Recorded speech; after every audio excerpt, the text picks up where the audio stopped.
We are in a position to know that God exists, that God speaks, and that he has spoken in the Christian scriptures. So let's now dive into what those scriptures actually say about their central figure, Jesus. Who is Jesus? Well, pretty much everyone who has studied the issue agrees that Jesus was a real person. He's not fictional. It's now considered basically to be historically ridiculous to deny the existence of Jesus. Now, Islam claims that Jesus was a real person, but merely a prophet. Judaism claims that Jesus was a real person, but he was a false prophet, a charlatan.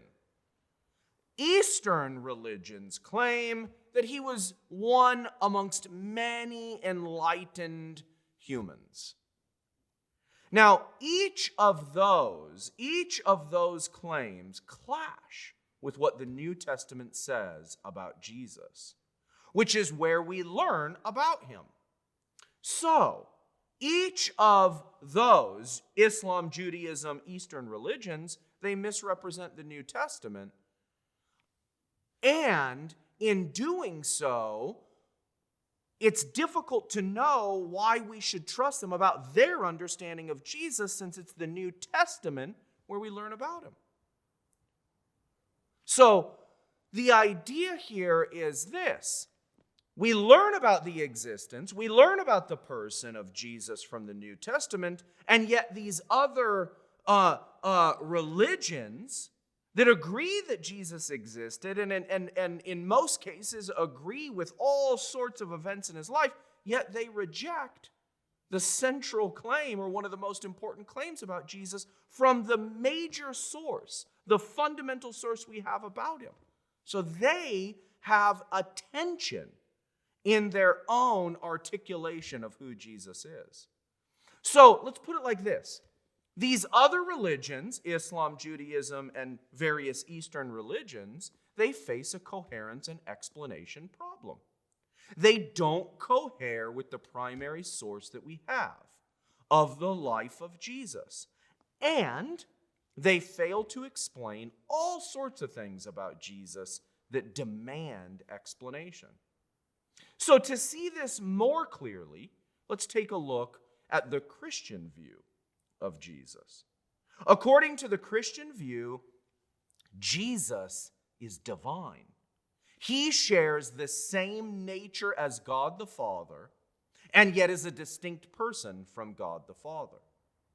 The story of the whole Bible, the story of the Bible from beginning to end, confirms the divinity of Christ. God creates the universe out of nothing. Humans are made in God's image, and thus are God's appointed creaturely rulers of the earth.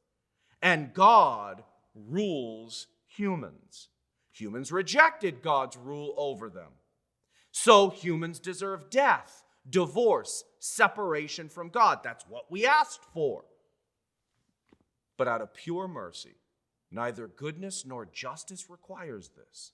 God brings about reconciliation between himself and those who rejected him, those who attempted to kill him. The only way for this to make sense is if someone could accurately represent humans to God and accurately represent God to humans. Jesus Christ, the God-man, is the one who brings about that reconciliation. So the story of the Bible as a whole, right, points to Jesus. Now think about how fitting all of this is. It coheres beautifully. Justice implies that persons get what they deserve. That's part of what it is for there to be justice in the world. Our rebellion, our betrayal and adultery deserves eternal separation from God. It's what we demanded. So justice is served. We get what we deserve. Indeed, we get what we wanted. But it's contrary to our nature. It's contrary to our purpose. We're made to know and love and enjoy God. So we and everything else descend into misery, purposelessness, isolation, guilt. What does it take for us to be brought back into a loving relationship with God? Justice requires payment. Jesus stands in our place as a perfect, obedient human to pay the penalty of rejection and rebellion against God.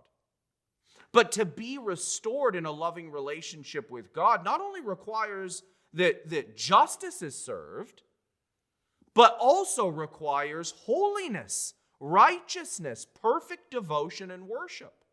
So Jesus not only pays the penalty we deserve, he unites us to himself, and we thereby inherit his holiness, his righteousness, his perfect devotion and worship.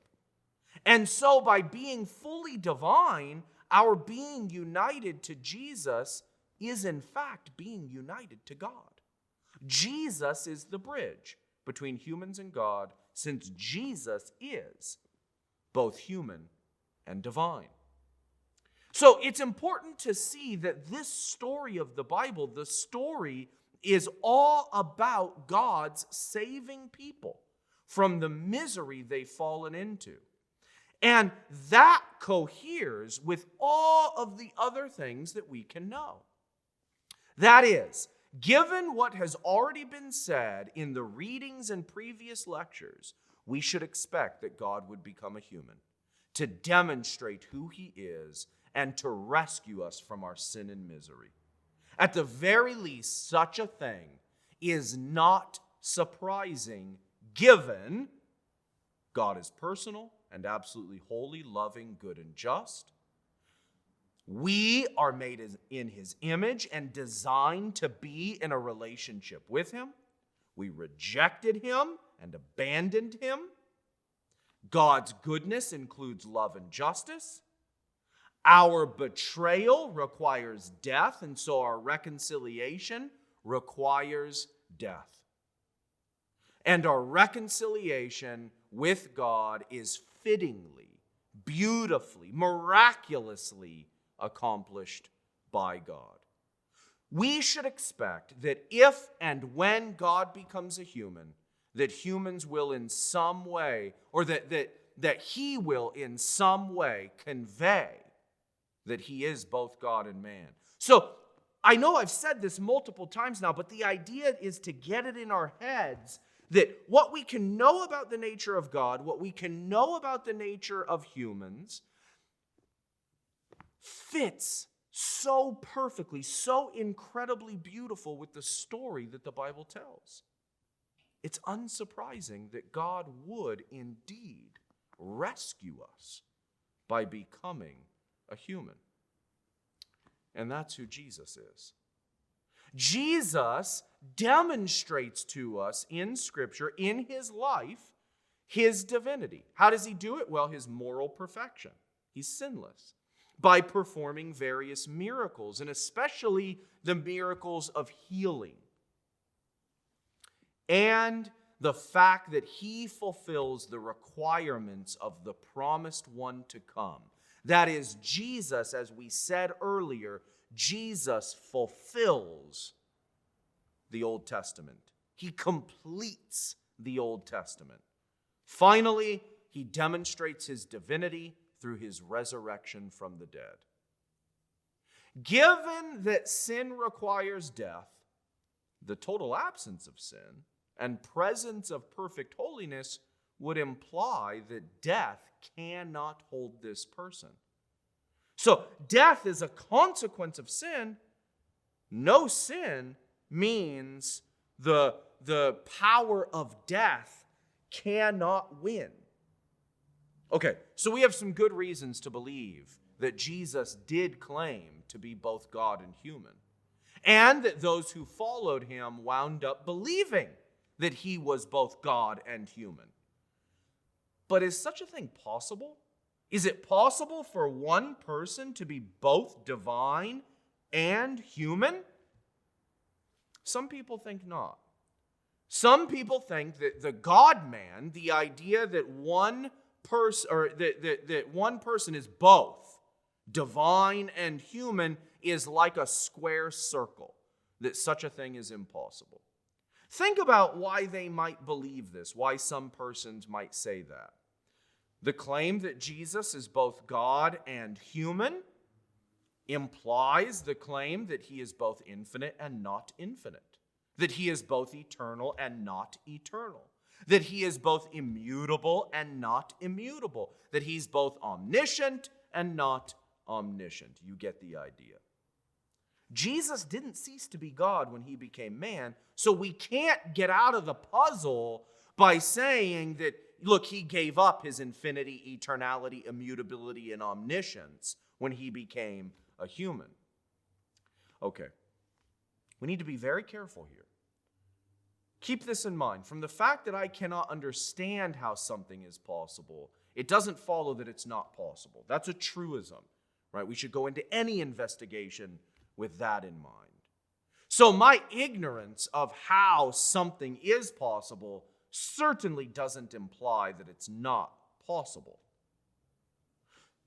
Think about it like this. There are all sorts of science paradoxes. Some of you, most of you perhaps are familiar with some of them. Perhaps the most famous one is the idea that light functions as both a wave and a particle. Waves are not particles, particles are not waves. So it seems like light is both a wave and not a wave, a particle and not a particle. That's a paradox.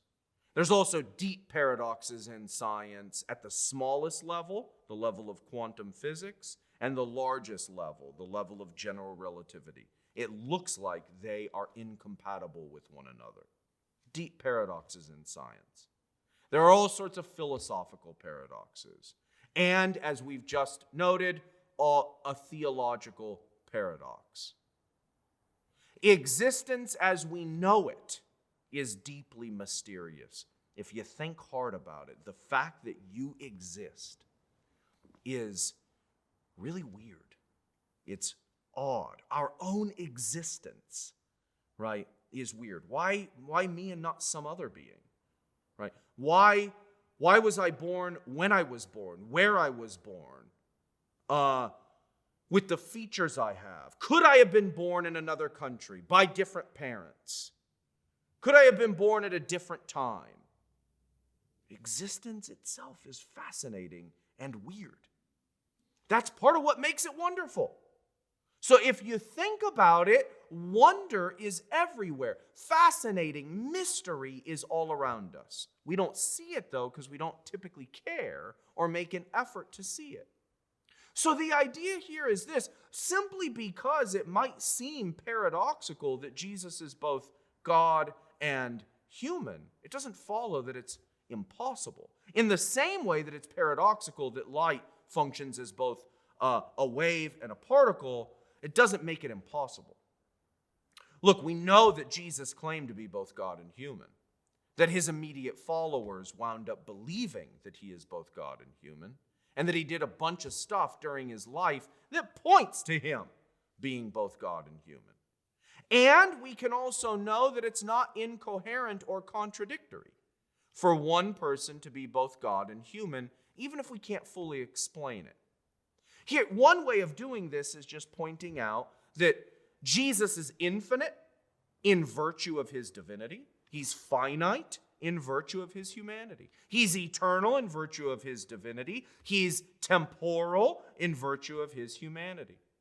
He's immutable in virtue of his divinity. He's mutable in virtue of his humanity. Once we make this in virtue of distinction, the contradiction, the incoherence disappears. Now, do we fully understand how it works? No. But we don't fully understand how light works, and we don't fully understand how existence itself works. Now, there's one more aspect of Jesus' life that we need to investigate. We need to consider in a bit more detail the case for and the significance of Jesus' resurrection from the dead.